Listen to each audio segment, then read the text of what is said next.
চ্যানেলের সঙ্গে যুক্ত সকল বন্ধুদেরকে জানাই হ্যাপি নিউ ইয়ার।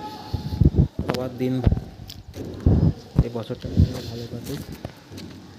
এখন বাজে সকাল 9টা। দেখুন সাইডে পুরো কুয়াশায় ঢেকে আছে, পুরো গোটা ভুবনেশ্বর শহরটাই পুরো কুয়াশায় ঢেকে আছে। নতুন বছরের প্রথম দিনেই দেখুন কি কুয়াশা, এখান থেকে 10 ফুট দূরে পর্যন্ত কোনো জিনিস দেখা যাচ্ছে না, এত কুয়াশা পড়েছে আজকে।